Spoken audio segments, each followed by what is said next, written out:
The bell tower of the old town struck midnight, 12 slow, haunting chimes that echoed through the cobblestone streets like whispers of forgotten time. Inside a small workshop at the edge of the square, an old man sat hunched beneath the dim light of an oil lamp. His wrinkled fingers carefully turned the tiny gears of a pocket watch, his last creation. His name was Arman, the clockmaker of Eleanor, and in his quiet village, time itself seemed to bow before his craft. People said his clocks never lied. They never ran too fast, never too slow, and somehow they carried a strange magic, a reminder that every moment mattered. But tonight, Armand's hands trembled. His sight had grown dim, and the ticking of 100 clocks around him sounded like whispers of regret. Because Armand had learned, too late, that time was not something you could fix, not even if you were the best clockmaker in the world. Years earlier, when Arman was young, he was known not for patience, but for pride.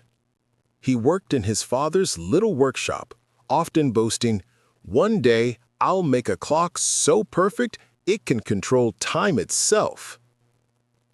His father, an old man with silver hair and kind eyes, would smile and say, "My son, time doesn't need control. It only needs respect." But Arman would laugh it off. To him, time was just a tool, something he could measure, shape, and master. One summer morning, as he worked on a grand clock for the mayor, a young woman named Ilara entered the shop. She was simple, gentle, and full of life. She sold flowers in the square and often brought fragrance into the dull workshop. "You work too hard, Arman," she said, placing a daisy on his bench. "Time isn't just for work, it's for living too." Arman smiled but didn't look up. "When I've made my masterpiece, I'll have all the time in the world to live."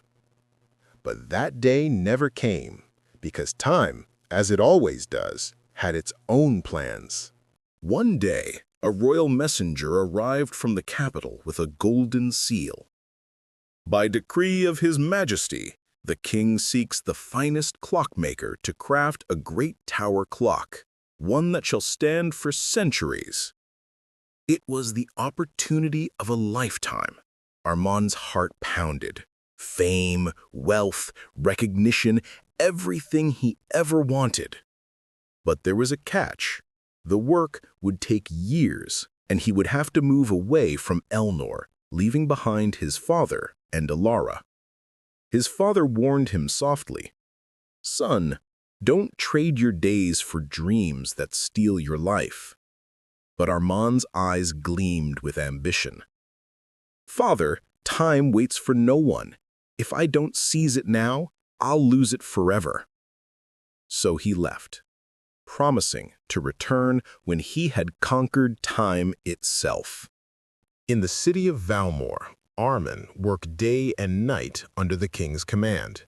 His tower clock grew taller each month, a marvel of art and precision. But in chasing perfection, Arman forgot to write home, forgot to visit, forgot to live. Letters from Ilara piled up unopened.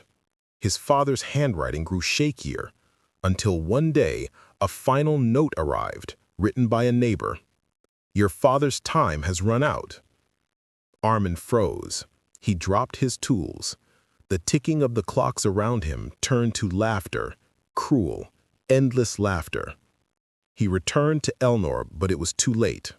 The shop was dusty, the lamp cold. On the workbench, beside an unfinished watch, lay a single daisy, dry and crumbling with age.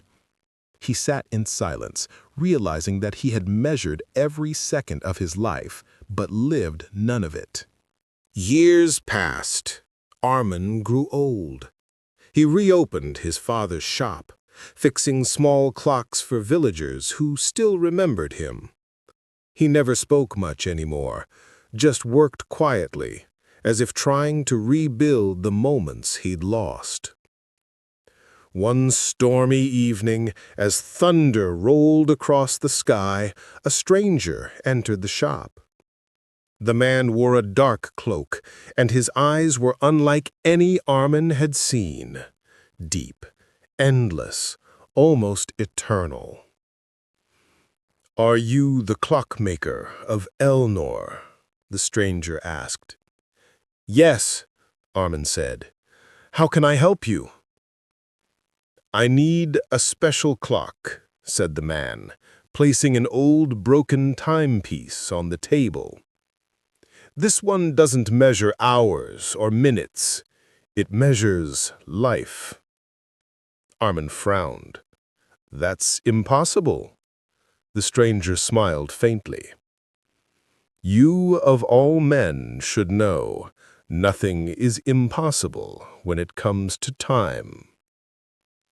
As Arman inspected the clock, he noticed something strange. The gears were made of light. The hands shimmered like starlight. It was no ordinary device. "Who are you?" Arman whispered. "Some call me a traveler. Others call me what they fear the most, time." Arman's breath caught. The oil lamp flickered. "If you truly are time," he said, trembling, "then why come to me?" "Because you tried to master me," time replied. "And now I will give you one final lesson." Time placed the glowing clock on Arman's workbench.